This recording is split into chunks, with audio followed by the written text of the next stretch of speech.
If you don't love your work, you're never going to be great at it. If you can get your work life to be where you enjoy half of it, that is amazing, because very few people ever achieve that. Because the truth is, everything comes with overhead. That's reality. Everything comes with pieces that you don't like. Every job comes with pieces you don't like. And we need to say, that's part of it. You have to figure out how to set up your life in such a way that you can minimize the things. And I find people don't dislike hard work. What people dislike is being out of control. Like, they can't control their life. They can't control their environment. This happens to me when I get overscheduled. I hate being overscheduled. I want some time to be able to think and free myself. We all have the same amount of time in the world. Nobody has more time than anybody else. And when you become a very successful person, one of the things, you start to get overscheduled. If you don't love your work, you're never going to be great at it. The other thing I would suggest to any young person, even before they start their career, is to really think about their choices.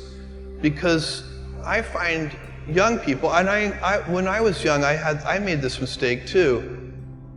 You can get very fixed on your gifts. So everybody has gifts. You know, you have gifts and you have things that you didn't get gifted. Maybe you're extremely beautiful. Maybe you're extremely good at mathematics. There are a lot of things that you can be given. But those things can confuse you because they're not the things that construct your life. It's your choices that construct your life, not your gifts. You can celebrate your gifts. Be proud of them. Be happy of them. Actually, don't be proud of them.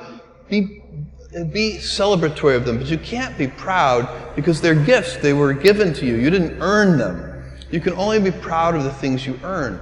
And so, as I got older, I started to realize I wasn't proud of my gifts. I was always good at school. School was always easy for me. And I was always proud that I was a great student. I got A's in all my classes. I was good at math, all of that. And I thought that's who I was. But it's not true.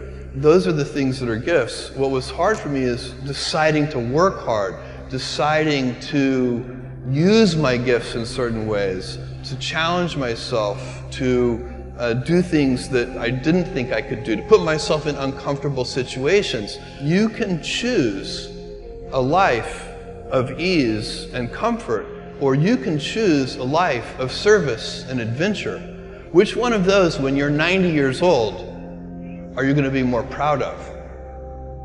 Tomorrow, in a very real sense, your life, the life you author from scratch on your own, begins.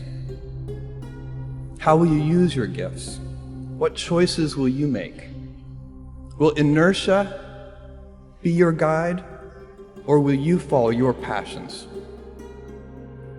Will you follow dogma, or will you be original? Will you choose a life of ease, or a life of service and adventure? Will you wilt under criticism, or will you follow your convictions? Will you bluff it out when you're wrong, or will you apologize? Will you guard your heart against rejection, or will you act when you fall in love? Will you play it safe, or will you be a little bit swashbuckling? When it's tough, will you give up, or will you be relentless? Will you be a cynic, or will you be a builder? Will you be clever at the expense of others, or will you be kind? Tomorrow, and in a quiet moment of reflection, narrating for only yourself the most personal version of your life story, the telling that will be most compact and meaningful will be the series of choices you have made. In the end, we are our choices. Build yourself a great story.